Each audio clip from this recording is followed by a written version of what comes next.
cut off the men's heads and hang them in the villages, have sexual relations with the native women, and hang the children and women on crosses. King Leopold II of Belgium to his generals, referring to the people of the colonies in the Congo. The Congo Free State, 1885 to 1908, was not a traditional colony but a private possession of King Leopold II of Belgium. He secured personal control over the 2.35 million square kilometers territory through the Berlin Conference of 1884 to 1885, presenting his ambitions as a humanitarian and civilizing mission.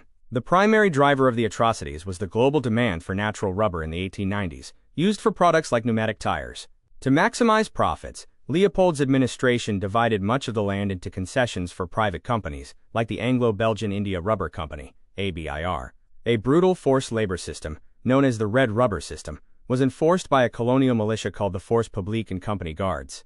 Villagers were forced to meet impossible rubber quotas.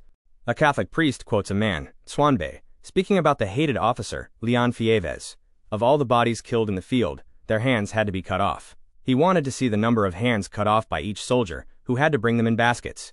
Any hamlet that refused to supply rubber was completely annihilated. Failure to meet quotas was met with extreme violence, including murder, the taking of hostages, and the widespread practice of mutilation. Soldiers were often required to provide a severed right hand as proof they had used their ammunition, not for hunting. While violence was a direct cause, the primary cause of the massive population decline was disease, such as African sleeping sickness and smallpox, famine, and a falling birth rate, all exacerbated by the social and economic disruption caused by the Free State's policies. Modern estimates of the population decline range from 1 million to 15 million, with historian Adam Hochschild considering a figure of around 10 million deaths to be realistic. Subscribe and like for more content like this.